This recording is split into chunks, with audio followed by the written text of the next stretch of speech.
Okay, so the obvious thing is that I'm making this video to kind of show off my dome that I have going on.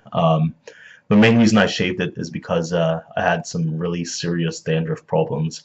So I thought that maybe if I got rid of all the hair, including my beard, but just as a by the way, but I thought if I got rid of all the hair, I would be able to whatever medicine I'm using for this dandruff problem, I think would get to the scalp easier.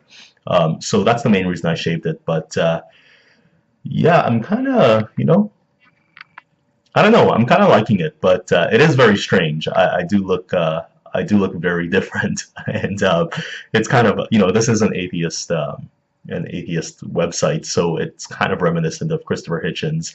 Although I'm nowhere near Christopher Hitchens, I'm just saying that's it being an atheist website, it kind of I kind of have that I have that image in my head of him when he suddenly lost all his hair, and it just looked very different. Um, but the facial structure is there. I still have the same facial structure and everything. So, yeah. But anyway, we'll see where it goes. I mean, I can never really settle on a good haircut. I can never really get a good haircut. I don't know why. It's probably because of my thinning hair as well. My hair is thinning like crazy that you wouldn't believe.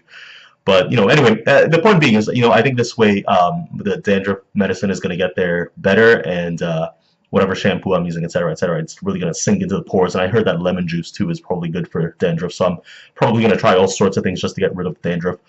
Um, so yeah, until then, I have to say that the other day I was reading Coleman Hughes' article in Quillette that he wrote in June of this year. The price we pay for stale grievances. And he was definitely talking about collective memory, if that is a thing. He was talking about the way metaphor and literalism can blend when people talk about black identity and slavery and things like that, especially considering the historical perspectives and contemporary perspectives where black rights have been won and are instated in anti-discriminatory law in the United States, especially speaking. But so I read the whole article and thought I thought it made a lot of sense. And then I scroll over to Spiralvent where I have my collection of pictures, and one of the pictures staring me in the face is this meme that was started that quoted Chris Rock's comment that if you're black and Christian, you have a real short memory.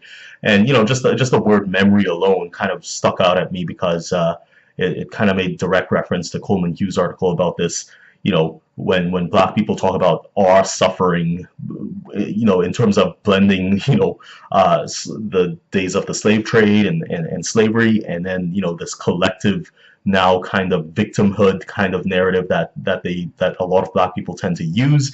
So so the memory thing kind of really stuck out at me in terms of, well, what am I saying with this meme that I put on Facebook there?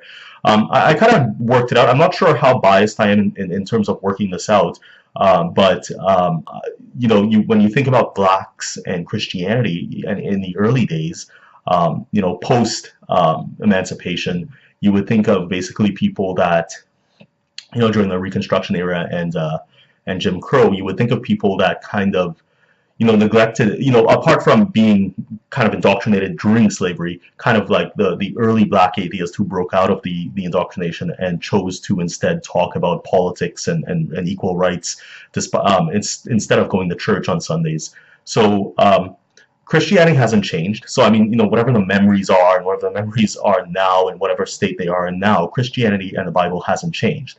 And even the black churches these days are still lousy at addressing problems faced by black people, including crime and drugs and homelessness and poverty. Black churches don't address those issues even to this day. So I think it's important to make that note.